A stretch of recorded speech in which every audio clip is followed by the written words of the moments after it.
S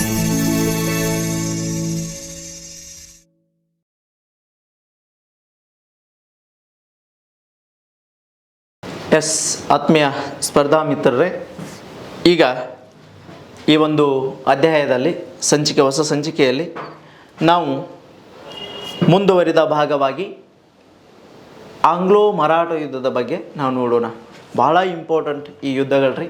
ನೋಡ್ರಿ, ಎಂಥ ವಿಚಿತ್ರ ಅಂದ್ರೆ, ಮೂಲತಃ ಮರಾಠರ ಬಗ್ಗೆ ನಾವು ನೋಡಿದಾಗ ಅತಿ ಹೆಚ್ಚು ಆತ್ಮೀಯ ಸ್ನೇಹ ಸಂಬಂಧವನ್ನು ಮರಾಠರು ಯಾರ ಜೊತೆಗೆ ಬೆಳೆಸ್ಕೊಂಡಿದ್ರು ಅಂತ ಹೇಳ್ತೀವಿ, ಬ್ರಿಟಿಷರ ಜೊತೆಗೆ ಬಂದಿದ್ದರು. ಯಾವಾಗ ಆ ಒಂದು ಟಿಪ್ಪು ಸುಲ್ತಾನ ಮತ್ತು ಹೈದರ್ ಅಲಿಯ ಆಳ್ವಿಕೆ ಕಾಲದಲ್ಲಿ ಇವರಿಬ್ಬರು ಬಹಳ ಅನ್ಯೋನ್ಯ ಸಂಬಂಧ. ಇದ್ರ ಜೊತೆಗೆ ಮತ್ತೋರ್ವ ವ್ಯಕ್ತಿ ಬರ್ತಾನೆ, ಅವನು ಕೂಡ ಹೈದರಾಬಾದ್ ನಿಜಾಮನು ಕೂಡ ಬ್ರಿಟಿಷರ ಒಬ್ಬ ಅನ್ಯೋನ್ಯ ವ್ಯಕ್ತಿ, ಸಂಬಂಧಿಕ, ಸ್ನೇಹಿತನಾಗಿದ್ದ ಅಂತೇಳಿ ಅಷ್ಟೊಂದು ಅವಿನಾಭಾವ ಸಂಬಂಧವನ್ನು ಮೂಡಿಸ್ಕೊಂಡಿದ್ರು. ನೋಡ್ರಿ, ಅಂತಹ ಅವಿನಾಭಾವ ಸಂಬಂಧ ಇದ್ದರೂ ಕೂಡ ಅದೇ ಬ್ರಿಟಿಷರು ಯಾರ ವಿರುದ್ಧ ತೆರಿಗೆ ಬೀಳ್ತಾರಂತ ಹೇಳ್ತೀವಿ, ಈ ಮರಾಠರ ಪೇಶ್ವೆಗಳ ವಿರುದ್ಧ ತೆರಿಗೆ ಬಿದ್ದರು ಅಂಥೇಳಿ ನಾವು ನೋಡ್ತಾ ಹೋಗ್ತೀವಿ ಸ್ನೇಹಿತರೆ. ಹಾಗಾಗಿ ಮರಾಠರ ಪೇಶ್ವೆ ವಿರುದ್ಧ ತೆರಿಗೆ ಬಿದ್ದ ನಂತರ ಈ ಬ್ರಿಟಿಷರು ಮತ್ತು ಮರಾಠರ ನಡುವೆ ಒಟ್ಟು 3 ಆಂಗ್ಲೋ ಮರಾಠ ಯುದ್ಧಗಳು ಜರುಗ್ತವೆ. ಎಷ್ಟು ಆಂಗ್ಲೋ ಮರಾಠ ಯುದ್ಧಗಳು? 3 ಆಂಗ್ಲೋ ಮರಾಠ ಯುದ್ಧಗಳು ಯಾರ್ಯಾರ ನಡುವೆ ಜರುಗ್ತಾವೆ ಅಂತ ಹೇಳಾಗ್ತದ. ಇಲ್ಲಿ ಒಂದು ಬ್ರಿಟಿಷರು ಮತ್ತು ಯಾರ ನಡುವೆ ಅಂತ ಹೇಳಾಗ್ತದ, ಬ್ರಿಟಿಷರು ಮತ್ತು ಮರಾಠರ ನಡುವೆ ಏನು ನಡೀತಾವೆ? 3 ಆಂಗ್ಲೋ ಮೈಸೂರು ಯುದ್ಧಗಳು ನಡೀತಾವೆ ಅಂತೇಳಿ ನಾವು ನೋಡ್ತಾ ಹೋಗ್ತೀವಿ. ಯಾರಂತ ಹೇಳ್ತೀವಿ? ಬ್ರಿಟಿಷರು ಮತ್ತು ಯಾರ ನಡುವೆ ಅಂತ ಹೇಳಾಗ್ತದ, ಇಲ್ಲಿ ಬ್ರಿಟಿಷರು ಮತ್ತು ಈ ಮರಾಠರ ನಡುವೆ ಯುದ್ಧಗಳು ಆರಂಭಗೊಂಡು ಅಂಥೇಳಿ ನಾವು ನೋಡ್ತಾ ಹೋಗ್ತೀವಿ ಸ್ನೇಹಿತರೆ. ಹಾಗಾದರೆ ಈ ಯುದ್ಧಗಳ ಬಗ್ಗೆ ಹಿನ್ನೆಲೆಯನ್ನು ನಾವು ನೋಡ್ತಾ ಹೋದಾಗ, ಮುಂಚಿತವಾಗಿ ಯುದ್ಧಗಳ ಬಗ್ಗೆ ಅಧ್ಯಯನ ಮಾಡೋಕ್ಕಿಂತ ಮುಂಚೆ ಸ್ವಲ್ಪ ಇದರ ಹಿನ್ನೆಲೆಯಾಗಿ ಕೆಲವೊಂದಿಷ್ಟು ಅಂಶಗಳನ್ನು ನಾವು ಡಿಸ್ಕಷನ್ ಮಾಡೋಣ, ಚರ್ಚಿಸಿ ಮುಂದೆ ಯುದ್ಧಕ್ಕೆ ಬರ್ತಾ ಹೋಗ್ತೀನಿ. ಇಲ್ಲಿ ಏನಪ್ಪ ಅಂದಾಗ, ಮೂಲತಃ ಭಾರತದಲ್ಲಿ ಮಧ್ಯಕಾಲೀನ ಭಾರತ ಇತಿಹಾಸದಲ್ಲಿ ಅತಿ ಪ್ರಸಿದ್ಧಿಗೆ ಬಂದಂಥ ಒಂದು ಮನೆತನ ಅಂತ ಹೇಳಾಗ್ತದೆ. ಯಾವ ಸಾಮ್ರಾಜ್ಯ? ಮೊಘಲ್ ಸಾಮ್ರಾಜ್ಯ ಅಂತೇಳಿ. ಹೌದಾ? ಮೊಘಲ್ ಬಾದಶಾಹಿಗಳು ಅಂತ ಕರಿತೀವಿ ಅವ್ರನ್ನ. ಏನಂತ ಕರಿತೀವಿ? ಮೊಘಲ್ ಬಾದಶಾಹಿಗಳು ಅಂತೇಳಿ ನಾವು ಕರಿತೀವಿ. ಆದರೆ ಇವ್ರಿಗಿಂತ ಮುಂಚೆ ಬಂದವ್ರನ್ನ ಯಾರಂತ ಹೇಳ್ತೀವಿ? ಇವ್ರಿಗಿಂತ ಮುಂಚೆ ಒಂದು ಸಾಮ್ರಾಜ್ಯ ಆಳ್ವಿಕೆ ಮಾಡಿ ಹೋಗ್ತದ ದೆಹಲಿಯಲ್ಲಿ, ಅವರಿಗೆ ದೆಹಲಿ ಸುಲ್ತಾನರು ಅಂತ ಕರೆದ್ರೆ ಇವರಿಗೆ ಮೊಘಲ್ ಬಾದಶಾಹಿ ಅಂತ ಕರಿತೀವಿ. ಸ್ಥಾಪಕ ಅಂತ ಗೊತ್ತದ ಯಾರಂತ ಹೇಳ್ತೀವಿ? ಮೊಘಲ್ ಸಾಮ್ರಾಜ್ಯದ ಸ್ಥಾಪಕ ಬಾಬರ್ ಅಂತೇಳಿ ನಾವು ನೋಡ್ತಾ ಹೋಗ್ತೀವಿ. ಹಾಗಾದ್ರೆ ಬಾಬರ್ ಬಾದಶಾಹ ಎಂಬ ಬಿರುದಿನೊಂದಿಗೆ ಒಂದು ಸಾಮ್ರಾಜ್ಯವನ್ನು ಸ್ಥಾಪಿಸಿದ. ಇಲ್ಲಿ ಯಾಕೆ ಅದಕ್ಕೆ ಏನು ಸಂಬಂಧ ಸರ, ಯಾಕೆ ಇದನ್ನು ನಮಗೆ ಹೇಳಕತ್ತೀರಿ ಅಂತಂದಾಗ ಬಹಳ ಒಂದು ನಂಟದ. ಇಲ್ಲೇನಪ್ಪ ಅಂದಾಗ, ಈ ಮೊಘಲರ ಕಾಲದಲ್ಲಿ, ಮಧ್ಯಕಾಲೀನ ಭಾರತದಲ್ಲಿ ಅತಿ ಪ್ರಸಿದ್ಧಿಗೆ ಬಂದವರು ಮೊಘಲರು. ಇವರ ಕಾಲದಲ್ಲಿ ಕೂಡ ಮತ್ತೋರ್ವ ಒಂದು ಸಾಮ್ರಾಜ್ಯ ಕೂಡ ಪ್ರಸಿದ್ಧಿಗೆ ಬಂದಿತ್ತು. ಯಾರಪ್ಪ ಅಂದ್ರೆ ಮರಾಠರು ಅಂತ ಹೇಳ್ತೀವಿ. ಮರಾಠರು ಕೂಡ ಬಹಳ ಪ್ರಸಿದ್ಧಿಗೆ ಬಂದಿದ್ದರು ಆವಾಗ. ಆಗ ಇನ್ನೊಂದು ಅರ್ಥದಲ್ಲಿ ಏನು ಹೇಳಬೇಕಂದಾಗ, ಮರಾಠರ ಅದೇ ಯಾರ ಕಾಲದಲ್ಲಿ ಒಂದು ಸಾಮ್ರಾಜ್ಯ ಅತಿ ಪ್ರಸಿದ್ಧಿಗೆ ಬಂದಿತ್ತಂದಾಗ ಮರಾಠರ ಪೇಶ್ವೆಗಳ ಕಾಲದಲ್ಲಿ, ಪೇಶ್ವೆಗಳು ಅಂತ ಕರಿತೀವಿ. ಈ ಮರಾಠರ ಪೇಶ್ವೆಗಳು ಕಾಲದಲ್ಲಿ ಒಂದು ಮರಾಠ ಸಾಮ್ರಾಜ್ಯ ಭಾಳ ಉತ್ಕೃಷ್ಟ ಮಟ್ಟಕ್ಕೆ ಏರಿತ್ತು ಅಂಥೇಳಿ ನಾವು ನೋಡ್ತಾ ಹೋಗ್ತೀವಿ. ಹಾಗಾದ್ರೆ ಈ ಮರಾಠ ಸಾಮ್ರಾಜ್ಯ ಭಾಳ ಉತ್ಕೃಷ್ಟ ಮಟ್ಟಕ್ಕೆ ಏರಿಸಿದ್ದು ಯಾರ ಕಾಲದಲ್ಲಿ? ಪೇಶ್ವೆಗಳು ಅಂತ ಹೇಳ್ತೀವಿ. ಇನ್ನೊಂದು ಅರ್ಥ, ಈ ಪೇಶ್ವೆಗಳೇ ಯಾರನ್ನ ಸಂಪೂರ್ಣವಾಗಿ ಮೂಲಗುಂಪೆ ಮಾಡಿದ್ರು ಅಂತ ಹೇಳಾಗ್ತದ, ಮೊಘಲರನ್ನು ಮೂಲಗುಂಪೆ ಮಾಡಿದರು. ಹಾಗಾಗಿ ಈ ಮೊಘಲರನ್ನು ಕೂಡ ಒಂದು ಸಂಪೂರ್ಣವಾಗಿ ಒಂದು ಮೂಲಗುಂಪೆ ಮಾಡಿದವರು ಮರಾಠರು ಅಂತ ಕರಿತೀವಿ. ಅಲ್ಲಿ ನೋಡ್ತೀವಿ ನಾವು ಪದೇ ಮರಾಠರು ಮತ್ತು ಮೊಘಲ್ ನಡುವೆ ಯುದ್ಧ ಆಗ್ತದೆ. ಮರಾಠರು ಅಲ್ಲಿ ಕೆಲವೊಂದಿಷ್ಟು ಯಾರಂತ ಹೇಳಾಗ್ತದ, ಪೇಶ್ವೆಗಳ ಕಾಲದಲ್ಲಿ ಇರ್ಬೋದು, ಶಿವಾಜಿಯ ಕಾಲದಲ್ಲಿ ಮರಾಠರ ಮೇಲೆ ದಾಳಿ ಮಾಡಿದವ ಯಾರಂತಿದ್ದೀವಿ? ಔರಂಗಜೇಬ ಅಂತ ಹೇಳ್ತೀವಿ. ಹಾಗಾಗಿ ಅದಾದ ನಂತರ ಕೆಲವು ಏನಂತ ಹೇಳ್ತೀವಿ, ಪೇಶ್ವೆಗಳ ಅವಧಿಯಲ್ಲೂ ಕೂಡ ಹೋರಾಟ ನಡೆದಿರ್ತದೆ. ಆದ್ರೆ ಈ ಪೇಶ್ವೆಗಳು ಮೊಘಲರನ್ನು ಒಂದು ಅವನತಿಯ ಹಾದಿಯತ್ತ ಸಾಗಿಸಿದರು ಅಂತೇಳಿ ನಾವು ನೋಡ್ತೀವಿ. ಅಷ್ಟೊಂದು ಪ್ರಸಿದ್ಧ ಪೇಶ್ವೆಗಳು ಆಗಿದ್ರು ಅಂತ ಹೇಳ್ತೀವಿ. ಈ ಪೇಶ್ವೆಗಳ ಅಧಿಕಾರ ಒಂದು ಬಹಳಷ್ಟು ಪ್ರಾಬಲ್ಯ ಹೊಂದಿತ್ತು ಮಧ್ಯಕಾಲೀನ ಭಾರತದಲ್ಲಿ ಅಂತ ಹೇಳ್ಕಾರ ನಾವು ನೋಡ್ತಾ ಹೋಗ್ತೀವಿ. ಆದರೆ ಒಮ್ಮೆ ಏನಾಗ್ತದೆ ಅಂದಾಗ 1761ರಲ್ಲಿ, ಎಷ್ಟಲ್ಲಿ ಅಂತ ಹೇಳಾಗ್ತದೆ? 1761ರಲ್ಲಿ ಏನಾಗ್ತದ, ಅಚಾನಕವಾಗಿ ಒಂದು ದುರ್ಘಟನೆ ಅಥವಾ ಒಂದು ಘೋರ ಯುದ್ಧ ನಡೀತದ. ಯಾವುದಂತ ಹೇಳಾಗ್ತದ? ಏನಂತ ಹೇಳ್ತೀವಿ? ಮೂರನೇ ಪಾನಿಪತ್ ಕದನ ನಡೀತದ ಅಂಥೇಳಿ ನಾವು ನೋಡ್ತಾ ಹೋಗ್ತೀವಿ. ಹೌದಾ?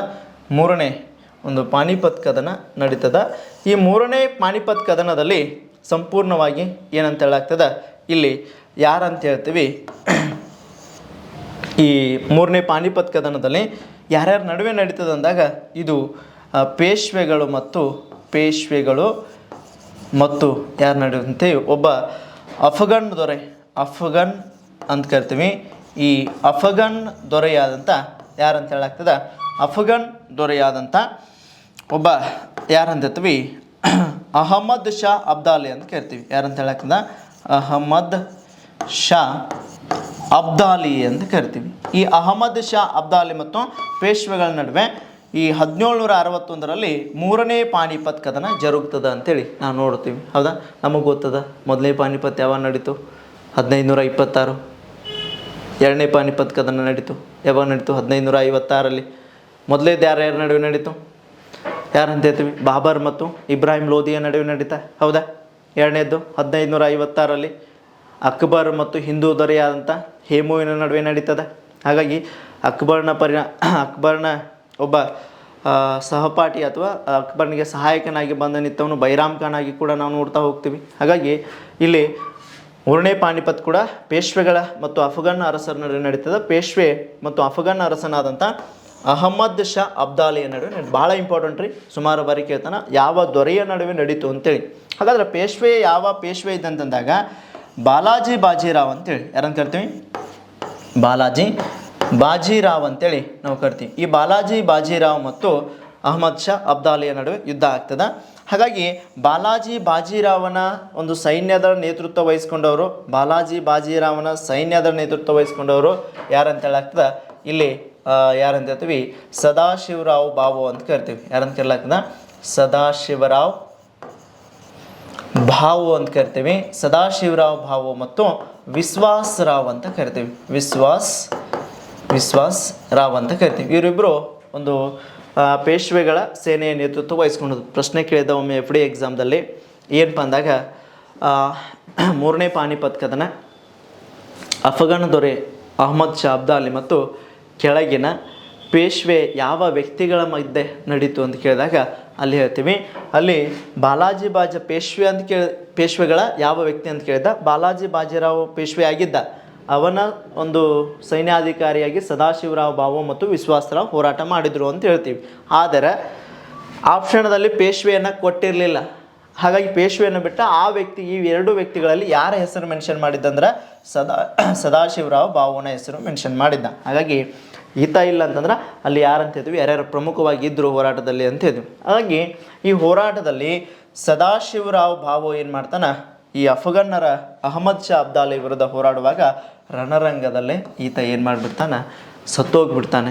ಹೋರಾಡ್ತಾ ಸತ್ತೋಗ್ತಾನೆ. ಕೊನೆಗೆ ಸಂಪೂರ್ಣವಾಗಿ ಮೂರನೇ ಪಾನಿಪತ್ತಲ್ಲಿ ಜಯಶಾಲಿಯಾದವರು ಅಫ್ಘನ್ ದೊರೆ ಜಯಶಾಲಿಯಾದ ಅಂತ ಹೇಳಿದ್ವಿ. ಹಾಗಾಗಿ ಈ ಸೋಲಿನ ಒಂದು ಏನಪ್ಪ ಅಂದಾಗ ಮರಣದ ಸುದ್ದಿ ಯಾರಿಗೆ ಗೊತ್ತಾಗ್ತದೆ ಅಂತ ಹೇಳ್ತೀವಿ, ಬಾಲಾಜಿ ಬಾಜಿರಾವ್ನಿಗೆ ಗೊತ್ತಾಗ್ತದೆ. ಯಾರಿಗೆ? ಬಾಲಾಜಿ ಬಾಜಿರಾವನಿಗೆ ಈ ಸೋಲಿನ ಒಂದು ಮರಣದ ಸುದ್ದಿ ಗೊತ್ತಾದಾಗ ಆವಾಗ ಈ ಒಂದು ಭಾಳಷ್ಟು ಮರ್ಯಾದೆ ಅಂತ ಮನುಷ್ಯ, ಹಾಗಾಗಿ ನಿಷ್ಠಾವಂತ ಪೇಶ್ವೆಯಾಗಿ ಅಧಿಕಾರದಲ್ಲಿದ್ದ. ಯಾವಾಗ ರಾಜನಿಂದ ಸೋಲ ಅಥವಾ ಈ ಪಾನಿಪತ್ ಕದನದಲ್ಲಿ ನಮ್ಮವರು ಸೋತಾರಂತ ಹೇಳ್ತಾರೆ ಇವನಿಗೆ ಗೊತ್ತಾಗ್ತಲ್ಲ, ಅದೇ ಸಂದರ್ಭದಲ್ಲಿ ಒಂದು ಹೃದಯಾಘಾತದಿಂದ ಸತ್ತವನೇ ಯಾರಂತ ಹೇಳಾಗ್ತದ, ಬಾಲಾಜಿ ಬಾಜಿರಾವ್ ಸತ್ತೋಗ್ಬಿಡ್ತಾನೆ. ಪ್ರಮುಖ ಪೇಶ್ವೆ ಆದಂಥ ಬಾಲಾಜಿ ಬಾಜಿರಾವ್ ಸತ್ತೋಗ್ಬಿಡ್ತಾನೆ. ಇದು ಒಂದು ದುರಂತವಾದ ಘಟನೆ ಆಯಿತು ಅವರ ಒಂದು ಸಂದರ್ಭದಲ್ಲಿ ಅಂತ ಇದ್ವಿ. ಹಾಗಾಗಿ ಈ ಬಾಲಾಜಿ ಬಾಜಿರಾವ್ ಸತ್ತೋದ ನಂತರ ಮರಾಠರ ಒಬ್ಬ ಪ್ರಸಿದ್ಧ ಪೇಶ್ವೆಯಾಗಿ ಬಂದವ ಯಾರಂತ ಹೇಳಾಗ್ತದ, ಒಂದನೇ ಮಾಧವರಾವ್ ಅಂತ ಕರಿತೀವಿ. ಯಾರಂತ ಕರಿತೀವಿ? ಒಂದನೇ ಮಾಧವರಾವ್ ಅಂತೇಳಿ ಕರಿತೀವಿ. ಮಾಧವರಾವ್ ಪ್ರಸಿದ್ಧ ಪೇಶ್ವೆಯಾಗಿ ಬಂದ ಅಂಥೇಳಿ ನಾವು ನೋಡ್ತೀವಿ. ಹಾಗಾಗಿ ಮಾಧವರಾವನ ಕಾಲದಲ್ಲಿ ಮರಾಠ ಸಾಮ್ರಾಜ್ಯ ಭಾಳಷ್ಟು ಉತ್ಕೃಷ್ಟ ಮಟ್ಟಕ್ಕೇರಿತ್ತು, ಭಾಳ ಸಾಮ್ರಾಜ್ಯ ವೈಭವಿತೆಯಿಂದ ಕೂಡಿತ್ತು ಅಂತ ಕೂಡ ನಾವು ಹೇಳಬಹುದು. ಯಾರ ಮರಣದ ನಂತರ, ಬಾಲಾಜಿ ಬಾಜಿರಾವನ ಮರಣದ ನಂತರ ಈತ ಅಧಿಕಾರಕ್ಕೆ ಬಂದ ಅಂತ ಹೇಳ್ತೀವಿ. ಈತ ಬಾಲಾಜಿ ಬಾಜಿರಾವನ ಮಗ ಅಂತ ಹೇಳ್ತೀವಿ ನಾವು. ಹೌದಾ? ಹಾಗಾಗಿ ಈತ ಅಧಿಕಾರಕ್ಕೆ ಬಂದಾಗ ಏನು ಮಾಡ್ತಾನೆ, ಸುತ್ತಮುತ್ತಲಿನ ಕೆಲವೊಂದಿಷ್ಟು ರಾಜರನ್ನು ಕೂಡ ಸೋಲಿಸಾಕಿದ್ದ. ಯಾರನ್ನಪ್ಪ ಅಂದಾಗ ಹೈದರಾಬಾದಿನ ನಿಜಾಮನ ಮೇಲೆ ಕೂಡ ದಾಳಿಯನ್ನು ಮಾಡಿದ್ದ. ಹೈದರಾಬಾದ್ ನಿಜಾಮನ ಮೇಲೆ ದಾಳಿ ಮಾಡಿದ್ದ. ಅದರ ಜೊತೆಗೆ ಮೈಸೂರಿನ ಹೈದರ್ ಅಲಿಯ ಮೇಲೆ ಕೂಡ ದಾಳಿಯನ್ನು ಮಾಡಿದ್ದ. ಮೈಸೂರಿನ ಹೈದರ್ ಅಲಿಯ ಮೇಲೆ ಕೂಡ ದಾಳಿ ಮಾಡಿ, ನಿಜಾಮನ ಮೇಲೆ ಕೂಡ ದಾಳಿ ಮಾಡಿ ಸಂಪೂರ್ಣ ಅವರ ಹತೋಟಿಯನ್ನು ಹತೋಟಿಯಲ್ಲಿ ತಂದಿದ್ದ. ಅದಷ್ಟೇ ಅಲ್ಲದ ಉತ್ತರ ಭಾರತದ ಮೇಲೆ ದಾಳಿ ಕೈಗೊಂಡು, ಯಾವ ಭಾರತ? ಉತ್ತರ ಭಾರತದ ಮೇಲೆ ದಾಳಿ ಕೈಗೊಂಡು ಅಲ್ಲಿಯೂ ಕೂಡ ಕೆಲವೊಂದಿಷ್ಟು ಮಾಳ್ವ ಪ್ರದೇಶ ಅಂತ ಕರಿತೀವಿ, ಮಾಳ್ವ ಮತ್ತು ಬುಂದೇಲಖಂಡ ಅಂತ ಕರಿತೀವಿ. ಈ ಮಾಳ್ವ ಮತ್ತು ಬುಂದೇಲಖಂಡ ಪ್ರದೇಶಗಳನ್ನು ಯಾರು ವಶಪಡಿಸಿಕೊಂಡಿದ್ರು ಅಂತ ಹೇಳಾಗ್ತದ? 1ನೇ ಮಾಧವರಾವ್ ವಶಪಡಿಸಿಕೊಂಡ.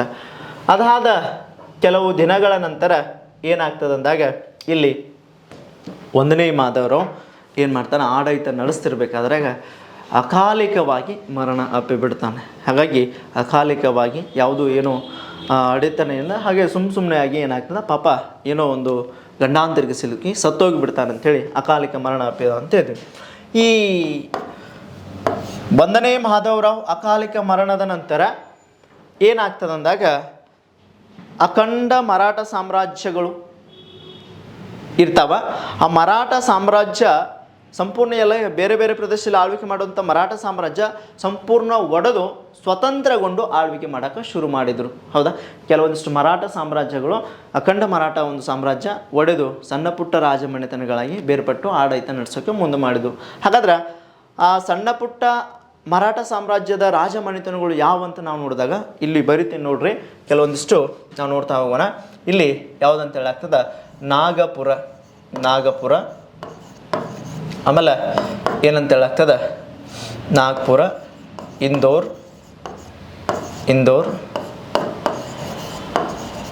ಗ್ವಾಲಿಯರ್,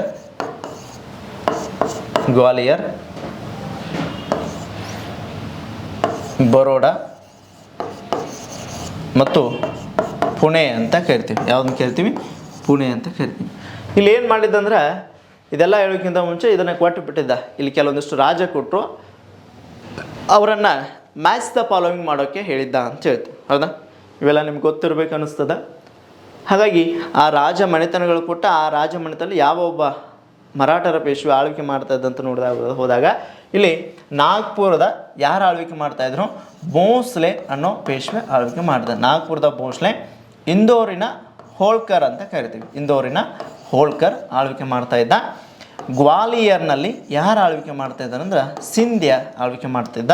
ಇನ್ನು ಬರೋಡಾದಲ್ಲಿ ಗಾಯಕ್ವಾಡ್ ಅನ್ನೋ ವ್ಯಕ್ತಿ ಆಳ್ವಿಕೆ ಮಾಡ್ತಾ ಇದ್ದ. ಗಾಯಕ್ವಾಡ್ ಅನ್ನೋ ವ್ಯಕ್ತಿ ಆಳ್ವಿಕೆ ಮಾಡ್ತಿದ್ದ. ಇನ್ನು ಪುಣೆಯಲ್ಲಿ ಪ್ರಸಿದ್ಧಿಗೆ ಬಂದವರು ಯಾರಂತ ಹೇಳ್ತೀವಿ? ಪೇಶ್ವೆಗಳು ಆಳ್ವಿಕೆ ಮಾಡ್ತಾಯಿದ್ರು. ಹಾಗಾಗಿ ಅಖಂಡ ಒಂದುಗೂಡಿದಂಥ ಒಂದು ಮರಾಠ ಸಾಮ್ರಾಜ್ಯ ಮಾಧವರಾವನ ಮರಣದ ನಂತರ 5 ವಿಭಾಗವಾಗಿ ವಿಂಗಡಿಸಿದ್ದು. ಸುಮಾರು ಬಾರಿ ಪ್ರಶ್ನೆ ಆಗಿದೆ. ಕೆಲವೊಂದಿಷ್ಟು ಇವುಗಳ ಪ್ರಾಂತ್ಯಗಳನ್ನು ಕೊಟ್ಟು ಅವುಗಳನ್ನು ಹೊಂದಾಯಿಸಿ ಬರ್ರಿ ಅಂತೇಳಿ ನಿಮ್ಮ FD ಎಕ್ಸಾಮ್ದಲ್ಲಿ ಪ್ರಶ್ನೆಯನ್ನು ಮಾಡಿದ್ದ, FD ಎಕ್ಸಾಮ್ದಲ್ಲಿ ಪ್ರಶ್ನೆಯನ್ನು ಕೇಳಿದ್ದ. ಹಾಗಾಗಿ ಇವರ ಬಹಳ ಇಂಪಾರ್ಟೆಂಟಾಗಿ ನಾವು ನೋಡ್ತೀವಿ ಇವರನ್ನು ಸಂಪೂರ್ಣವಾಗಿ. ನಾಗ್ಪುರದ ಭೋಸ್ಲೆ, ಇಂದೋರಿನ ಹೋಳ್ಕರ್, ಗ್ವಾಲಿಯರ್ ಸಿಂಧ್ಯ, ಬರೋಡಾದ ಗಾಯಕ್ವಾಡ್ ಮತ್ತು ಪುಣೆಯ ಪೇಶ್ವೆಗಳನ್ನು ನೋಡ್ತೀವಿ. ಇವರು ಯಾವಾಗ ವಿಭಾಗವಾಗಿ ಆಡಳಿತ ಮಾಡೋಕ್ಕೆ ಶುರು ಮಾಡಿದ್ರಲ್ಲ, ತಮ್ಮಲ್ಲಿ ರಾಜಕೀಯ ಕಲಹಗಳು ಉಂಟಾದವು. ಇವರ ಕಾಲದಲ್ಲಿ ರಾಜಕೀಯ ಕಲಹಗಳು ಉಂಟಾದವು. ಹಾಗಾಗಿ ಈ ರಾಜಕೀಯ ಕಲಹದಲ್ಲಿ ಎಂಟ್ರಿ ಕೊಟ್ಟವರೇ ಬ್ರಿಟಿಷರು ಅಂತ ಹೇಳ್ತೀವಿ. ಇವರ ಮರಾಠರ ರಾಜಕೀಯ ಕಲಹದಲ್ಲಿ ಒಂದು ಭಾಗಿಯಾದವರು ಬ್ರಿಟಿಷರು. ಅಂತಹ ರಾಜಕೀಯ ಕಲಹಗಳ ಮಧ್ಯೆ ತಮ್ಮ ಬೇಳೆಯನ್ನು ಬೇಯಿಸ್ಕೊಂಡಂಥ ಬ್ರಿಟಿಷರು ಮುಂದೆ ಅದೇ ಒಂದು ಪ್ರಾಂತ್ಯಗಳ ವಿರುದ್ಧ ಒಂದು ವಿರೋಧವನ್ನು ಕಟ್ಕೊಳ್ತಾರೆ. ಹಾಗಾಗಿ ಈ ವಿರೋಧವು ಮುಂದೆ ಯಾವುದಕ್ಕೆ ಕಾರಣ ಆಗ್ತದೆ ಅಂತ ಹೇಳಾಗ್ತದೆ? ಆಂಗ್ಲೋ ಮರಾಠ ವಾರ್ಸ್ ಅಥವಾ ಆಂಗ್ಲೋ ಮರಾಠ ಯುದ್ಧಗಳಿಗೆ ಕಾರಣ ಆದವು ಅಂತೇಳಿ ನಾವು ನೋಡ್ತಾ ಹೋಗ್ತೀವಿ ಸ್ನೇಹಿತರೆ. ಹಾಗಾಗಿ ಇದಿಷ್ಟು ನಾವು ಹಿನ್ನೆಲೆಯಾಗಿ ಈ ಒಂದು ಆಂಗ್ಲೋ ಮರಾಠ ಯುದ್ಧದ ಬಗ್ಗೆ ನಾವು ನೋಡ್ತಾ ಹೋಗ್ತೀವಿ ಸ್ನೇಹಿತರೆ. ಎಸ್, ಹೌದಾ? ಇದಾದ ನಂತರ ಪುನಃ ಇಲ್ಲಿ ಏನಂತ ಹೇಳ್ತೀವಿ ಅಂದಾಗ ಆಂಗ್ಲೋ ಮರಾಠ ವಾರದ ಬಗ್ಗೆ ನಾವು ನೋಡ್ತಾ ಹೋಗ್ತೀವಿ. ಸುಮಾರು ಮೈಸೂರು ಪ್ರಾಂತ್ಯ ಕೂಡ ಒಂದು ಕೊನೆಗೊಂಡ ನಂತರ ಬ್ರಿಟಿಷರ ವಿರುದ್ಧ ಅತಿ ಹೆಚ್ಚು ವಿರೋಧವನ್ನು ಕಟ್ಟಿಕೊಂಡ್ರು. ಒಂದರ್ಥದಲ್ಲಿ ಹೇಳ್ತೀನಿ, ಈ ಟಿಪ್ಪು ಸುಲ್ತಾನನ ವಿರೋಧದ ನಂತರ ಯಾರ ವಿರೋಧ? ಬ್ರಿಟಿಷರ. ಅತಿ ಹೆಚ್ಚು ಟಿಪ್ಪು ಸುಲ್ತಾನ್ ಬ್ರಿಟಿಷರನ್ನ ವಿರೋಧಿಸುತ್ತಿದ್ದ. ಹಾಗಾಗಿ ಟಿಪ್ಪು ಸುಲ್ತಾನನನ್ನು ಹೊರತುಪಡಿಸಿ ಮತ್ತು ಬ್ರಿಟಿಷರ ವಿರೋಧವನ್ನು ಕಟ್ಟಿಕೊಂಡವರು ಒಂದು ಅರ್ಥದಲ್ಲಿ ಯಾರ ಅಂತಂದ್ರೆ ಈ ಮರಾಠರು ಅಂತೇಳಿ ನಾವು ನೋಡ್ತಾ ಹೋಗ್ತೀವಿ. ಹಾಗಾದ್ರೆ ಇಲ್ಲಿ ಕೆಲವೊಂದಿಷ್ಟು ನಾವು ನೋಡ್ತಾ ಹೋಗ್ತೀವಿ ಮರಾಠ ಪ್ರಾಂತ್ಯದ ಬಗ್ಗೆ. ಎಲ್ಲೆಲ್ಲಿಪ್ಪ ಅಂದ್ರೆ ಈ ಮರಾಠ ಪ್ರಾಂತ್ಯ ಹೊಂದಿತ್ತು ಅಂತಂದಾಗ ನಾವು ನೋಡ್ತೀವಿ ಅಲ್ಲಿ ಸ್ನೇಹಿತರೆ. ಮರಾಠ ಪ್ರಾಂತ್ಯದ ಬಗ್ಗೆ ನೋಡೋದಾದ್ರೆ ಸುಮಾರು ಒಂದು ಭಾಗವಾಗಿ ನಾವು ನೋಡ್ತಾ ಹೋಗ್ತೀವಿ. ಈ ಮರಾಠ ಪ್ರಾಂತ್ಯದಲ್ಲಿ ಕೆಲವೊಂದಿಷ್ಟು ಎಲ್ಲಿಪ್ಪ ಅಂದಾಗ ಈ ಮೇಲ್ಭಾಗದಿಂದ ಈ ಪುಣೆ ಅಂತ ಕರಿತೀವಲ್ಲ, ಈ ಪುಣೆ ಮೇಲ್ಭಾಗದಿಂದ ಈ ಒಂದು ಭೂಭಾಗ ಕೆಲವೊಂದಿಷ್ಟು ಮರಾಠ ಸಾಮ್ರಾಜ್ಯವಾಗಿ ಏನಾಗಿತ್ತು ಅಂತ ಹೇಳ್ತೀವಿ, ಮಾರ್ಪಾಡ ಹೊಂದಿತ್ತು ಅಂತೇಳಿ ನಾವು ನೋಡ್ತಾ ಹೋಗ್ತೀವಿ. ಹೌದಾ? ಎಸ್, ಇಲ್ಲಿ ಕೂಡ ಏನಂತ ಹೇಳ್ತೀವಿ, ಮರಾಠ ಸಾಮ್ರಾಜ್ಯ ಅಸ್ತಿತ್ವಕ್ಕೆ ಬಂದಿತ್ತು ಅಂತ ಹೇಳಲಾಗ್ತದೆ. ಕೆಲವೊಂದಿಷ್ಟು ಭೂಪ್ರದೇಶಗಳು ಬ್ರಿಟಿಷರಿಗೆ ಸಂಬಂಧಪಟ್ಟಿದ್ದು. ಆಮೇಲೆ ಇಲ್ಲಿ ನೋಡ್ರಿ ಎಲ್ಲಪ್ಪ ಅಂದಾಗ ಈ ಭೂಭಾಗದಲ್ಲಿ ಯಾರು ಆಳ್ವಿಕೆ ಮಾಡ್ತಾ ಇದ್ರು ಅಂತ ಹೇಳಾಗ್ತದೆ, ಮರಾಠ ಪ್ರದೇಶದಲ್ಲಿ ಗಾಯಕ್ವಾಡ ಆಳ್ವಿಕೆ ಮಾಡ್ತಾ ಇದ್ದ. ಆಮೇಲೆ ಮತ್ತೆ ಈ ಭೂಭಾಗ ಪ್ರದೇಶದಲ್ಲಿ ಯಾರು ಆಳ್ವಿಕೆ ಮಾಡ್ತಾ ಇದ್ರು, ಹೋಳ್ಕರ್ ಆಳ್ವಿಕೆ ಮಾಡ್ತಾ ಇದ್ದ. ನಿಮ್ಗೆ ಹೇಳಿದ್ನಲ್ಲ ಯಾವುದಂತ, ಇಂದೋರಿನ ಹೋಳ್ಕರ್ ಆಳ್ವಿಕೆ ಮಾಡ್ತಾ ಇದ್ದ, ಬಹಳ ಇಂಪಾರ್ಟೆಂಟ್ ಅಂತ ಹೇಳಾಗ್ತದೆ. ಮತ್ತು ನಿಮಗೆ ಹೇಳಿದ್ನಿ ಈ ಭೂಭಾಗ ಒಂದು ಪುಣೆ ಕೂಡ ಒಂದು ಆಳ್ವಿಕೆ, ಪುಣಾದಲ್ಲಿ ಆಳ್ವಿಕೆ ಮಾಡುತ್ತಿದ್ದವ್ರು ಯಾರಂತ ಹೇಳಿದೆ, ಪೇಶ್ವೆಗಳು. ಹೌದಾ? ಹಾಗಾದ್ರೆ ಪೇಶ್ವಾಸ್ ಎಲ್ಲಿ ಆಳ್ವಿಕೆ ಮಾಡ್ತಾಯಿದ್ರು, ಪುಣೆಯಲ್ಲಿ ಆಳ್ವಿಕೆಯನ್ನು ಮಾಡ್ತಾಯಿದ್ರು. ಇನ್ನು ಗಾಯಕ್ವಾಡ, ಬರೋಡಾದ ಗಾಯಕ್ವಾಡ ಎಲ್ಲಿ ಆಳ್ವಿಕೆ ಮಾಡ್ತಾ ಇದ್ದ ಅಂತ ಹೇಳಾಗ್ತದೆ, ಈ ಒಂದು ಭೂಭಾಗದಲ್ಲಿ ಮರಾಠರ ಒಂದು ಗುಜರಾತ್ ತೀರ ಪ್ರದೇಶಕ್ಕೆ ಸಂಬಂಧಪಟ್ಟಂಥ ಭೂಭಾಗದಲ್ಲಿ ಆಳ್ವಿಕೆ ಮಾಡ್ತಾ ಇದ್ದ. ಹಾಗಾಗಿ ಈ ಭೂಭಾಗದಲ್ಲಿ ಯಾರು ಆಳ್ವಿಕೆ ಮಾಡ್ತಾ ಇದ್ರು ಅಂದ್ರೆ ಈ ನಿಜಾಮ ಆಳ್ವಿಕೆ ಮಾಡ್ತಾ ಇದ್ದ. ಕೆಲವೊಂದಿಷ್ಟು ಬ್ಲ್ಯಾಕ್ ಶೇಡ್ ಏನದಲ್ಲ, ಇದರಲ್ಲಿ ಯಾರ ಪ್ರದೇಶಗಳಾಗಿದ್ದು ಅಂತ ಹೇಳ್ತೀವಿ, ಬ್ರಿಟಿಷರ ಪ್ರದೇಶಗಳಾಗಿದ್ದು ಅಂತ ಹೇಳ್ತೀವಿ. ಈ ಕೆಳಭಾಗದಲ್ಲಿದ್ದದ್ದು ಯಾವುದಂತ ಹೇಳ್ತೀವಿ, ಮೈಸೂರು ಪ್ರಾಂತ್ಯವಾಗಿ ನಾವು ನೋಡ್ತಾ ಹೋಗ್ತೀವಿ. ಹೌದಾ? ಹಾಗಾಗಿ ನಿಜಾಮ ಕೂಡ ಮದ್ರಾಸ್ ಈ ಒಂದು ಭೂಭಾಗದಲ್ಲಿ ಆಳ್ವಿಕೆ ಮಾಡ್ತಾ ಇದ್ದ ಅಂತೇಳಿ ನಾವು ನೋಡ್ತೀವಿ. ಹಾಗಾಗಿ ಇದಿಷ್ಟು ನಾವು ನೋಡ್ತಾ ಹೋಗ್ತೀವಿ. ಆದರೆ ಇವರ ಮಧ್ಯೆ ಹಸ್ತಕ್ಷೇಪ ಮಾಡಿಕೊಟ್ಟವರು ಬ್ರಿಟಿಷರಿಂದ ಸಂಪೂರ್ಣ ತಮ್ಮ ಅಸ್ತಿತ್ವವನ್ನು ಕಳೆದುಕೊಂಡ ತಿಕ್ಕೆಯಾಟವನ್ನು ನಡೆಸಿರ್ತಾರೆ ಅಂತೇಳಿ ನಾವು ನೋಡ್ತಾ ಹೋಗ್ತೀವಿ. ಏನಪ್ಪ ಅಂದಾಗ ಇಲ್ಲಿ ಸಂಪೂರ್ಣವಾಗಿ ಒಂದು ಗುಜರಾತ್ ತೀರದಲ್ಲಿ ಗಾಯಕ್ವಾಡಿದ್ರ, ಕೆಳಗೆ ಪುಣೆ ಒಂದು ಪ್ರದೇಶದಲ್ಲಿ ಪೇಶ್ವೆಗಳು ಆಳ್ವಿಕೆ ಮಾಡಿದರು. ಆಮೇಲೆ ಹೋಳ್ಕರ್ ಇಂದೋರಿನ ಒಂದು ಮಧ್ಯಭಾಗದಲ್ಲಿ, ಮಹಾರಾಷ್ಟ್ರದ ಮಧ್ಯಭಾಗವಾಗಿ, ಆಮೇಲೆ ಯಾವುದಂತ ಹೇಳ್ತೀವಿ ಗ್ವಾಲಿಯರ್ ಸಿಂಧ್ಯ ಕೂಡ ಒಂದು ಏನಂತ ಹೇಳ್ತೀವಿ ಭಾರತದ ಮಧ್ಯಭಾಗದಲ್ಲಿ ಕೂಡ ಅವನು ಆಳ್ವಿಕೆ ಅಸ್ತಿತ್ವದಲ್ಲಿದ್ದ. ಸುಮಾರು 5 ಪೇಶ್ವೆಗಳು ಅಥವಾ 5 ಮನೆತನಗಳು ಏನಂತ ಹೇಳ್ತೀವಿ ಬ್ರಿಟಿಷರ ವಿರುದ್ಧ ಅವರ ಹಸ್ತಕ್ಷೇಪದಿಂದ ಅವರ ವಿರುದ್ಧ ಹೋರಾಟಕ್ಕೆ ಮುಂದಾದರು ಅಂತ ಹೇಳ್ತೀವಿ, ನಾವು ನೋಡ್ಲಾ ಹೋಗ್ತೀವಿ. ಎಸ್, ಇದಾದ ನಂತರ ಇಲ್ಲಿ ನಾವು ನೇರವಾಗಿ ವಿಷಯಕ್ಕೆ ಬಂದು ಬಿಡೋಣ. ಇಲ್ಲಿ ಆಂಗ್ಲೋ ಮರಾಠ ಯುದ್ಧಗಳಲ್ಲಿ ನಾವು ಫಸ್ಟ್ವಾಗಿ ಏನು ನೋಡ್ತೀವಿ ಅಂದಾಗ, ಒಂದನೇ ಆಂಗ್ಲೋ ಮರಾಠ ಯುದ್ಧ ಅಂತೇಳಿ, ಒಂದನೇ ಆಂಗ್ಲೋ ಮರಾಠ ಯುದ್ಧ ಅಂತೇಳಿ ಕರಿತೀವಿ. ಹಾಗಾದ್ರೆ ಒಂದನೇ ಆಂಗ್ಲೋ ಮರಾಠ ಯುದ್ಧ ಎಷ್ಟರಲ್ಲಿ ನಡೀತಂದಾಗ 1775ರಿಂದ 1782ರವರೆಗೆ ಮೊದಲನೇ ಆಂಗ್ಲೋ ಮರಾಠ ಯುದ್ಧ ನಡೀತದ ಸ್ನೇಹಿತರೆ. ಹಾಗಾದ್ರೆ ಈ ಮೊದಲನೇ ಆಂಗ್ಲೋ ಮರಾಠ ಯುದ್ಧ ನಡೀತು. ಎಸ್, ಇಲ್ಲಿ ಏನು ನಾವು ನೋಡ್ತಾ ಹೋದಾಗ ಕೆಲವೊಂದಿಷ್ಟು ಪ್ರದೇಶಗಳಲ್ಲಿ ಕೂಡ ಆಳ್ವಿಕೆ ಮಾಡೋದ್ರಲ್ಲಿ ನೀವು ನೋಡ್ತಾ ಇದ್ದೀರಿ, ಗಮನಿಸ್ರಿ, ಭಾಳಷ್ಟು ತೀಕ್ಷ್ಣವಾಗಿ ಗಮನಿಸ್ರಿ, ನಿಮಗೆ ಭಾಳ ಕಾನ್ಸೆಪ್ಟ್ ಬೇಗ ಅರ್ಥ ಆಗಿಬಿಡ್ತದೆ. ಇದರ ಬಗ್ಗೆ ಭಾಳ ಚೆಂದ ಹೇಳ್ತಾನೆ ರೀ, ಯಾರು ಬಂದರು, ಯಾಕೆ ಈ ಒಂದು ಹೋರಾಟ ನಡೀತು, ಕೊನೆಗೆ ಈ ಯುದ್ಧದಲ್ಲಿ ಮೊದಲೇ ಆಂಗ್ಲೋ ಮರಾಠ ಯುದ್ಧದಲ್ಲಿ ಯಾವ್ಯಾವ ಒಪ್ಪಂದಗಳಾಗ್ತವೆ, ಯಾರ ಮಧ್ಯೆ ಆಗ್ತವೆ, ಭಾಳ ಇಂಟ್ರೆಸ್ಟಿಂಗ್ ಅದ ಒಂದು ವಿಷಯ ಅಂತ ಹೇಳಲಾಗ್ತದೆ.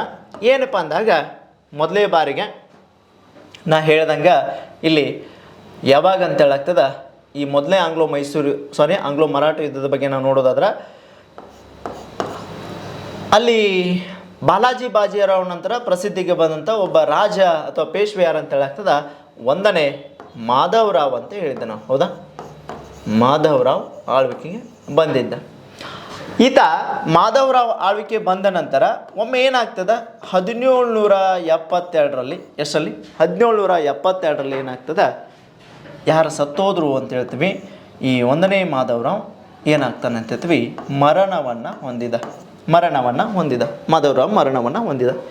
ಅದಾದ ನಂತರ ಈ ಮಾಧವರಾವ್ ನಂತರ ಇದೇ ಪುಣೆಯಲ್ಲಿ, ಈ ಪುಣೆಯ ಭೂಭಾಗದಲ್ಲಿ ಏನಪ್ಪ ಅಂದಾಗ ಮರಣದ ನಂತರ ಮಾಧವರಾವನ ಒಬ್ಬ ಕಿರಿಯ ಸಹೋದರ ಅಂತ ಕರಿತೀವಿ.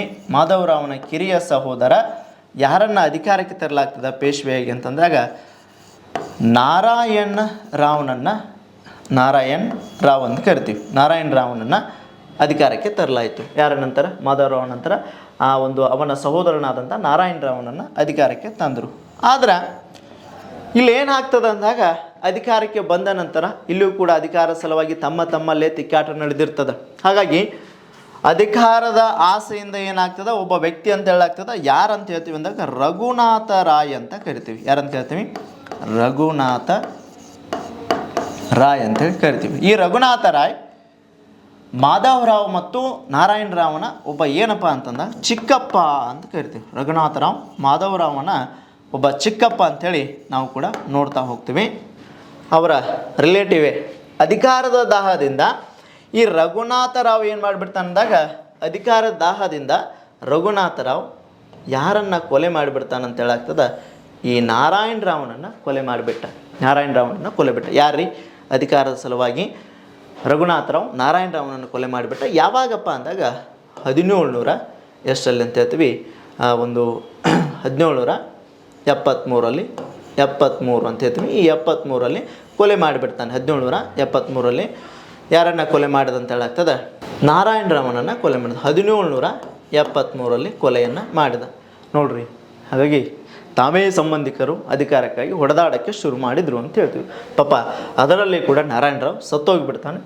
ಪಾಪ ಬಹಳಷ್ಟು ಅಮಾಯಕ ಮನುಷ್ಯ, ಭಾಳ ಸಾದಾ ಸೀದಾ ಮನುಷ್ಯ, ಭಾಳ ಒಬ್ಬ ಏನಂತೀವಿ ಶಾಂತಿ ಪ್ರಿಯ ಪೇಶ್ವೆ ಆಗಿದ್ದಂತ ಹೇಳ್ತೀವಿ. ಯಾರು? ನಾರಾಯಣರಾವ್. ಅವನನ್ನ ಮೇಲೆ ಸರ್ವಾಧಿಕಾರಿಯಾದಂಥ ಒಬ್ಬ ಏನಂತೀವಿ ದುರಹಂಕಾರಿಯಾದಂಥ ರಘುನಾಥರಾಯ ಅವನನ್ನು ಕೊಂದು ಹಾಕಿಬಿಟ್ಟ. ಇದಾದ ನಂತರ ತಾನೇ ಕೂಡ ಆತನನ್ನು ಕೊಂದ ಪುಣೆಯ ಪೇಶ್ವೆಯನ್ನಾಗಿ ಘೋಷಣೆಯನ್ನು ಮಾಡ್ಕೊಳ್ತಾನೆ. ಹಾಗಾದ್ರೆ ನಾರಾಯಣ ರಾವಣ ನಂತರ ಪೇಶ್ವೆಯಾಗಿ ಅಧಿಕಾರಕ್ಕೆ ಬಂದವರು ಯಾರಂತ ಹೇಳಾಗ್ತದೆ? ಈ ರಘುನಾಥರಾವ್ ಅಧಿಕಾರಕ್ಕೆ ಬಂದ ಅಂತ ಹೇಳ್ತೀವಿ. ಹೌದಾ? ಅದಾದ ನಂತರ ಇದೇ ಸಂದರ್ಭದಲ್ಲಿ ಏನಾಗ್ತದೆ, ಈ ನಾರಾಯಣ ರಾವನ ಒಬ್ಬಳು ಹೆಂಡತಿ ಇರ್ತಾಳೆ. ನಾರಾಯಣ ರಾವನ ಹೆಂಡತಿ ಅಂತ ಕರಿತೀವಿ. ಯಾರಂತ ಹೇಳ್ತೀವಿ? ಗಂಗೂಬಾಯಿ ಅಂಥೇಳಿ. ಈ ಗಂಗೂಬಾಯಿ ನಾರಾಯಣ ರಾವನ ಹೆಂಡತಿ ಗಂಗೂಬಾಯಿ ಅಂತ ಹೇಳ್ತೀವಿ. ನಾರಾಯಣ ರಾವನ ಹೆಂಡತಿ ಗಂಗೂಬಾಯಿ ಏನು ಮಾಡಿಬಿಡ್ತಾಳೆ ಅಂದ್ರೆ, ಆತ ಸತ್ತೋಗ್ತಾನೆ ಪಾಪ. ಅವಾಗ ಸತ್ತಾದ ನಂತರ ಈ ಗಂಗೂಬಾಯಿ ಕೂಡ ಏನಪ್ಪ ಅಂದಾಗ ಸಾವಿನ ದ್ಯೋತಕ ಸಂದರ್ಭದಲ್ಲಿ ಒಂದು ಗಂಡು ಮಗುವಿಗೆ ಜನ್ಮವನ್ನು ಕೊಡ್ತಾಳೆ. ನಾರಾಯಣ ರಾವನ ಹೆಂಡತಿಯಾದಂಥ ಗಂಗೂಬಾಯಿ ಗಂಡು ಮಗುವಿಗೆ ಜನ್ಮ ಕೊಟ್ಟಿರ್ತಾಳೆ. ಯಾರಿಗಪ್ಪ? ಅವನ ಹೆಸರು ಏನಂತ ಹೇಳ್ತೀವಿ? ಸವಾಯಿ ಮಾಧವರಾವ್ ಅಂತ ಕರಿತೀವಿ. ಏನಂತ ಕರಿತೀವಿ? ಸವಾಯಿ ಮಾಧವರಾವ್ ಅಂತ ಕರಿತೀವಿ. ಸವಾಯಿ ಮಾಧವರಾವ್ ಅಥವಾ ಎರಡನೇ ಮಾಧವರಾವ್ ನಾರಾಯಣ್ ಅಂತ ಕರಿತೀವಿ. ಎರಡನೇ ಮಾಧವರಾವ್ ನಾರಾಯಣ್ ಅಂತ ಕರಿತೀವಿ. ಯಾಕೆ ನಾರಾಯಣ್ ಅಂತ ಇಟ್ಟು ಅಂದರೆ ಇವು ಯಾರ ಮಗ ಆಗಿದ್ದಂತ ನಾರಾಯಣ ಮಗ. ಇಲ್ಲಾಂದ್ರೆ ಏನು ಅನಿಸ್ತದ ಅಂದ್ರೆ ಎರಡನೇ ಮಾಧವರಾವ್ ಯಾರ ಮಗ ಅಂತ ಹೇಳ್ತೀವಿ? ಒಂದನೇ ಮಾಧವರಾವ್ ಮಗ ಆಗ್ತಿದ್ದ ಅಂತ ಅನಿಸ್ತೀವಿ. ಆದ್ರೆ ಈತ ಎರಡನೇ ಮಾಧವರಾವ್ ನಾರಾಯಣ್ ಅಂತ ಕರಿತೀವಿ. ಸವಾಯಿ ಮಾಧವರಾವ್ ಎರಡನೇ ಮಾಧವರಾವ್ ಒಂದು ಮಗನಿಗೆ ಗಂಗೂಬಾಯಿ ಜನ್ಮವನ್ನು ಕೊಟ್ಟರು. ಇದೇ ಸಂದರ್ಭದಲ್ಲಿ ಈ ಪೇಶ್ವೆಗಳಿಗೆ ಸಹಾಯ ಮಾಡಲು ಕೆಲವೊಂದಿಷ್ಟು ಮರಾಠ ಮುಖಂಡರು ಇದ್ದರು. ಹಾಗಾಗಿ ಪೇಶ್ವೆಗಳ ಅಧಿಕಾರದಲ್ಲಿ ಭಾಗಿಯಾಗ್ತಾ ಇದ್ರು. ಯಾರಪ್ಪ ಅಂದಾಗ ಈ ಪೇಶ್ವೆಗಳಾದಂಥ ಮರಾಠ ಮುಖಂಡರು ಅಂತ ನಾವು ನೋಡ್ತೀವಿ. ಮರಾಠ ಮುಖಂಡರಾಗಿ ಕೆಲವೊಂದಿಷ್ಟು ವ್ಯಕ್ತಿಗಳು ಇದ್ರು ಅಂತೇಳಿ. ಮರಾಠ ಮುಖಂಡರಾಗಿ ಕೆಲವೊಂದಿಷ್ಟು ವ್ಯಕ್ತಿಗಳಿದ್ದು ಅದರಲ್ಲಿ ಪ್ರಮುಖವಾಗಿ ನಾವು ಯಾರು ನೋಡ್ತೀವಿ ಅಂದಾಗ ನಾನಾ ಫಡ್ನವೀಸ್ ಅನ್ನೋ ವ್ಯಕ್ತಿ. ಯಾರಂತ ಕರಿತೀವಿ? ನಾನಾ ಫಡ್ನವೀಸ್ ಅಂತ ನಾವು ಕರಿತೀವಿ. ಈ ನಾನಾ ಫಡ್ನವೀಸ್ ಮರಾಠರ ಮುಖಂಡರ ಒಬ್ಬ ವ್ಯಕ್ತಿಯಾಗಿದ್ದ. ಕೆಲವೊಂದಿಷ್ಟು ಮರಾಠ ಮುಖಂಡರ ಅಭಿಪ್ರಾಯ ಪ್ರಕಾರ ರಘುನಾಥರಾವನ ಅಧಿಕಾರವನ್ನು ಮರಾಠ ಮುಖಂಡರು ವಿರೋಧವನ್ನು ವ್ಯಕ್ತಪಡಿಸ್ತಾರೆ. ಯಾರ ಅಧಿಕಾರವನ್ನು? ಈ ರಘುನಾಥರಾವನ ಅಧಿಕಾರವನ್ನು ವಿರೋಧ ವ್ಯಕ್ತಪಡಿಸಿ ಗಂಗೂಬಾಯಿಯ ಮಗನಾದ ಸವಾಯಿ ಮಾಧವರಾವ್ ಅಥವಾ ಎರಡನೇ ಮಾಧವರಾವ್ ನಾರಾಯಣನ ಅಧಿಕಾರಕ್ಕೆ ತರಬೇಕಂತೇಳಿ ಯಾರ ಆಸೆ ಇರ್ತದೆ ಅಂತ ಹೇಳ್ತೀವಿ? ಮರಾಠರ ಮುಖಂಡರ ಆಸೆ ಇರ್ತದೆ. ಹಾಗಾಗಿ ಯಾಕಪ್ಪ ಅಂದ್ರೆ ರಘುನಾಥರಾವ್ ಒಬ್ಬ ದುರಹಂಕಾರಿ, ಪ್ರಜಾಪೀಡಕ, ಸರ್ವಾಧಿಕಾರಿಯಾಗಿರೋದ್ರಿಂದ ಅವನನ್ನು ಎಲ್ಲ ಮುಖಂಡರು ಮರಾಠ ಮುಖಂಡರು ಏನು ಮಾಡ್ತಾರೆ, ದೋಷವನ್ನು ಮಾಡ್ತಾರೆ. ಹಾಗಾಗಿ ಸವಾಯಿ ಮಾಧವರಾವ್ ಮಗ ಅಧಿಕಾರಕ್ಕೆ ಬರಬೇಕಂತೇಳಿ ಬಹಳ ಇಚ್ಛೆ ಮಾಡ್ತಾರೆ. ಅದೇ ಪೂರ್ವಕವಾಗಿ ಪುನಃ ಆ ಮರಾಠ ಮುಖಂಡರು ಯಾರ ಮೇಲೆ ದಾಳಿ ನಡೆಸ್ತಾರಂದ್ರೆ ರಘುನಾಥರಾಯನ ಮೇಲೆ ದಾಳಿ ನಡೆಸಿ ಪುನಃ ಯಾರನ್ನು ಅಧಿಕಾರಕ್ಕೆ ತರ್ತಾರಂದ್ರೆ ಸವಾಯಿ ಮಾಧವರಾವ್ನನ್ನು ಎಲ್ಲಿ ಅಧಿಕಾರಕ್ಕೆ ತಂದ್ರು ಅಂತ ಹೇಳಾಗ್ತದೆ, ಪುಣೆಯ ಪೇಶ್ವೆಯಾಗಿ ಅಧಿಕಾರಕ್ಕೆ ತಂದರು. ಯಾವ ಪೇಶ್ವೆ? ಈ ಪುಣೆಯ ಪೇಶ್ವೆ ಅಂತ ಕರಿತೀವಿ. ಈ ಪುಣೆಯ ಪೇಶ್ವೆಯಾಗಿ ಯಾರನ್ನು ಅಧಿಕಾರಕ್ಕೆ ತಂದ್ರು ಅಂತ ಹೇಳಾಗ್ತದೆ, ಸವಾಯಿ ಮಾಧವರಾವ್ನ ಯಾರು ತಂದರು? ಮರಾಠ ಮುಖಂಡರು. ಹಾಗಾಗಿ ಇಲ್ಲಿ ಅಧಿಕಾರವನ್ನು ಕಳ್ಕೊಂಡವ್ರು ಯಾರ್ರೀ? ರಘುನಾಥರಾವ್ ಅಧಿಕಾರವನ್ನು ಕಳೆದುಕೊಂಡ.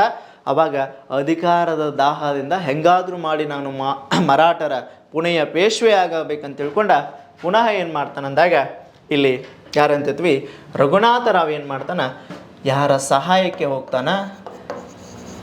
ರಘುನಾಥರಾವ್ ಅಂತ ಕರಿತೀವಿ. ರಘುನಾಥರಾವ್ ಈತ ಬ್ರಿಟಿಷರ ಸಹಾಯವನ್ನು ಪಡಿತಾನೆ. ಬ್ರಿಟಿಷರ ಸಹಾಯಕ್ಕೆ ಮುಂದಾದ ಅಂತ ಹೇಳ್ತೀವಿ. ಬ್ರಿಟಿಷರ ಸಹಾಯಕ್ಕೆ ಮುಂದಾದ.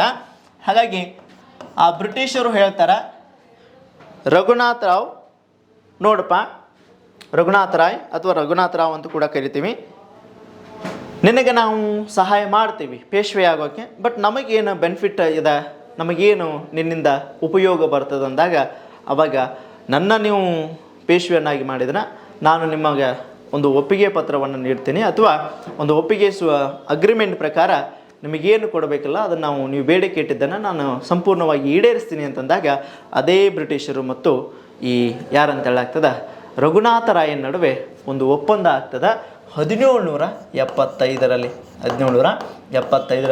ಒಂದು ಒಪ್ಪಂದ ಆಗ್ತದೆ. ಅದೇ ಯಾವಪ್ಪ ಅಂದಾಗ ಸುರತ್ ಒಪ್ಪಂದ ಅಂತ ಕರಿತೀವಿ. ಸುರತ್ ಒಪ್ಪಂದ ಅಂತೇಳಿ ನಾವು ನೋಡ್ತಾ ಹೋಗ್ತೀವಿ. ಹಾಗಾದ್ರೆ ಸುರತ್ ಒಪ್ಪಂದ ರಘುನಾಥರಾವ್ ಮತ್ತು ಯಾರ ನಡುವೆ ನಡೀತು ಅಂದಾಗ ಇಲ್ಲೊಬ್ಬ ಪುಣೆಯಿಂದ ಮೇಲ್ಭಾಗದಲ್ಲಿ ಈ ಪುಣೆಯಿಂದ ಹೋದಂಥ ಮಹಾರಾಷ್ಟ್ರದ ಒಂದು ಮುಂಬೈ ಪ್ರಾಂತ್ಯ, ಅಲ್ಲಿ ಮುಂಬೈ ಅಂತ ಕರಿತೀವಿ. ಈ ಮುಂಬೈನಲ್ಲಿ ಒಬ್ಬ ಬ್ರಿಟಿಷ್ ಅಧಿಕಾರಿ ಇದ್ದ. ಯಾರಂತ ಹೇಳ್ತೀವಿ, ಮುಂಬೈ ಅಥವಾ ಆತನನ್ನು ಮುಂಬೈ ಅಥವಾ ಇನ್ನೊಂದು ಏನಂತ ಕರಿತೀವಿ, ಬಾಂಬೆ ಅಂತ ಕರಿತೀವಿ. ಬಾಂಬೆ ಅಂತೇಳಿ ಮುಂಬೈಗೆ ಮೊದಲು ಬಾಂಬೆ ಅಂತ ಇದ್ವಿ. ಈ ಬಾಂಬೆಯ ಒಬ್ಬ ಅಧಿಕಾರಿಯಾದಂಥ ಯಾರಂತ ಹೇಳ್ತೀವಿ, ಎಲ್ಫಿನ್ಸ್ಟನ್ ಅಂತ ಕರಿತೀವಿ. ಯಾರಂತ ಕರೆಯಲಾಗ್ತದೆ, ಬಾಂಬೆಯ ಎಲ್ಫಿನ್ಸ್ಟನ್ ಅಂತ ಕರಿತೀವಿ. ಈ ಬಾಂಬೆಯ ಎಲ್ಫಿನ್ಸ್ಟನ್ ಜೊತೆಗೆ ಒಂದು ಸುರತ್ ಒಪ್ಪಂದವನ್ನು ಯಾರು ಮಾಡ್ಕೊಳ್ತಾರ? ರಘುನಾಥರಾವ್ ಮಾಡ್ಕೊಳ್ತಾನೆ. ರಘುನಾಥರಾವ್ ಮಾಡ್ಕೊಂಡ. ಹಾಗಾದ್ರೆ ಯಾರ ಜೊತೆಗೆ ಅಂತ ಹೇಳಾಗ್ತದೆ, ಎಲ್ಫಿನ್ಸ್ಟನ್ ಅಂತ ಕರಿತೀವಿ. ಬಾಂಬೆಯ ಎಲ್ಫಿನ್ಸ್ಟನ್ ಜೊತೆಗೆ ಒಪ್ಪಂದವನ್ನು ಮಾಡಿಕೊಂಡ ಅಂತ ಇದೆ. ಹಾಗಾದ್ರೆ ಆ ಒಪ್ಪಂದದ ಕರಾರ ಏನಿತ್ತಂದಾಗ ಅಲ್ಲಿ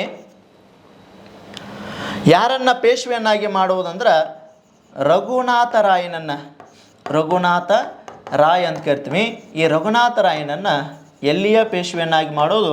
ಪುಣೆಯ ಪೇಶ್ವೆಯನ್ನಾಗಿ ಮಾಡುವುದು. ಪುಣೆಯ ಪೇಶ್ವೆಯನ್ನಾಗಿ ರಘುನಾಥರಾಯನನ್ನು ಮಾಡುವುದು. ಇದರ ಪ್ರತಿಫಲವಾಗಿ ಬ್ರಿಟಿಷರು ರಘುನಾಥರಾಯನಿಂದ ಏನಪ್ಪ ಅಂದಾಗ ಯಾವುದಂತ ಹೇಳ್ತೀವಿ, ಬೆಸ್ಸಿನ್ ಮತ್ತು ಸಾಲ್ಸೆಟ್ ಪ್ರದೇಶವನ್ನು ಪಡೆಯುವುದು. ಯಾರು ಪಡೆಯುವುದು? ಬ್ರಿಟಿಷರು ಪಡೆಯುವುದು. ಯಾರಿಂದ? ಬ್ರಿಟಿಷರು ಪಡೆಯುವುದಾಗಿ ನಾವು ನೋಡ್ತೀವಿ. ಸುರತ್ ಒಪ್ಪಂದದಿಂದ ಕೆಲವೊಂದು ಷರತ್ತುಗಳನ್ನು ನಾವು ನೋಡಿದ್ದೀವಿ ಸ್ನೇಹಿತರೆ. ಅದರಲ್ಲಿ ರಘುನಾಥರಾಯ್ ಪುಣೆಯ ಪೇಶ್ವೆ ಆಗಲು ಬ್ರಿಟಿಷರಿಗೆ ಪುಣೆಯ ಪೇಶ್ವೆ ಆಗಬೇಕು, ಬ್ರಿಟಿಷರಿಗೆ ಬೆಸ್ಸಿನ್ ಮತ್ತು ಸಾಲ್ಸೆಟ್ ಪ್ರದೇಶವನ್ನು ಬಿಟ್ಕೊಡ್ಬೇಕಂತ ಹೇಳಿದ್ದೆ. ಇದಷ್ಟೇ ಅಲ್ದ ಮತ್ತೆ ಏನು ಹೇಳಲಾಗ್ತದೆ ಅಂದರೆ, ರಘುನಾಥರಾವ್ ಬ್ರಿಟಿಷರ 2500 ಅಂತ ಹೇಳ್ತೀವಿ. ರಘುನಾಥರಾವ್ ಬ್ರಿಟಿಷರ 2500 ಸೈನಿಕರನ್ನು ಇಟ್ಕೋಬೇಕು. ಎಷ್ಟು ಇಟ್ಕೋಬೇಕು? 2500 ಸೈನಿಕರನ್ನು ಇಟ್ಕೋಬೇಕು. ಅದರ ಜೊತೆಗೆ ಅವರ ನಿರ್ವಹಣಾ ವೆಚ್ಚವಾಗಿ 1,50,000 ರೂಪಾಯಿಯನ್ನು ಯಾರಿಗೆ ಕೊಡಬೇಕಂತಂದ್ರೆ ಬ್ರಿಟಿಷರಿಗೆ ಕೊಡಬೇಕು. ಇದು ಕೂಡ ನಾವಲ್ಲಿ ನೋಡ್ತಾ ಹೋಗ್ತೀವಿ. ಈ ಒಪ್ಪಂದಕ್ಕೆ ಅಗ್ರಿಮೆಂಟ್ ಹಾಕ್ಕೊಂಡಂಥ ರಘುನಾಥರಾವ್ ಮತ್ತು ಬ್ರಿಟಿಷರ ಒಕ್ಕೂಟ ಸೈನ್ಯ ಏನು ಮಾಡಿಬಿಡ್ತದೆ, ಅವರನ್ನು ಹೊರಗೆ ಹಾಕಿದ್ದಲ್ಲ, ರಘುನಾಥರಾವ್ನನ್ನು ಯಾರು ಹೊರಗೆ ಹಾಕಿದ್ರು ಅಂದ್ರೆ ಮರಾಠ ಮುಖಂಡರು ಹೊರಗೆ ಹಾಕಿದ್ರು. ರಘುನಾಥರಾವ್ ಮತ್ತು ಬ್ರಿಟಿಷರ ಒಕ್ಕೂಟ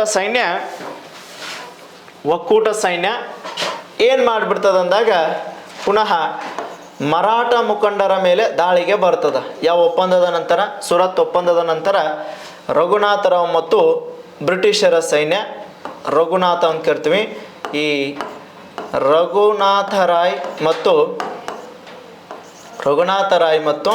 ಯಾರಂತ ಹೇಳಾಗ್ತದೆ? ಬ್ರಿಟಿಷರ ಸೈನ್ಯ. ಬ್ರಿಟಿಷರ ಯಾರ ಸೈನ್ಯ ಅಂತ ಹೇಳಾಗ್ತದೆ? ಎಲ್ಫಿನ್ಸ್ಟನ್ ಅಂತ ಕರಿತೀವಿ. ಬಾಂಬೆಯ ಎಲ್ಫಿನ್ಸ್ಟನ್ ಅಂತ ಕರಿತೀವಿ. ಈ ಬಾಂಬೆಯ ಎಲ್ಫಿನ್ಸ್ಟನ್ ಸೈನ್ಯ ಎರಡೂ ಸೇರಿಕೊಂಡ ಏನು ಮಾಡಿಬಿಡ್ತಾರಂದ್ರೆ ಯಾರ ಮೇಲೆ ದಾಳಿಗೆ ಹೋಗಿಬಿಡ್ತಾರ್ರಿ? ಮರಾಠ ಮುಖಂಡರ ಮೇಲೆ ದಾಳಿಗೆ ಹೋಗಿಬಿಟ್ರು ಅಂತ ಹೇಳ್ತೀವಿ. ಹೌದಾ? ಮರಾಠ ಮುಖಂಡರ ಮೇಲೆ ದಾಳಿಗೆ ಹೋದಾಗ ಅವಾಗ ಇದೇ ಸಂದರ್ಭದಲ್ಲಿ ಮರಾಠ ಮುಖಂಡರು ಕೂಡ ಬಹಳ ಒಂದು ಚಾಕ್ಯ ಚತುರತೆಯ ಒಂದು ವಿಚಾರವನ್ನು ಮಾಡಿರ್ತಾರೆ.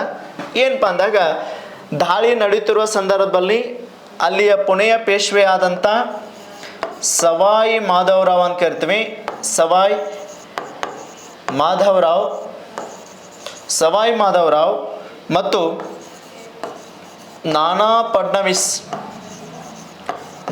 ಫಡ್ನವೀಸ್ ಇವರಿಬ್ಬರೂ ಸೇರಿ ಏನು ಮಾಡಿಬಿಡ್ತಾರೆ ಅಂದಾಗ ಯಾರ ಸಹಾಯಕ್ಕೆ ಹೋಗಿಬಿಡ್ತಾರಂದ್ರೆ ಇಲ್ಲಿ ಎಲ್ಪ ಅಂತ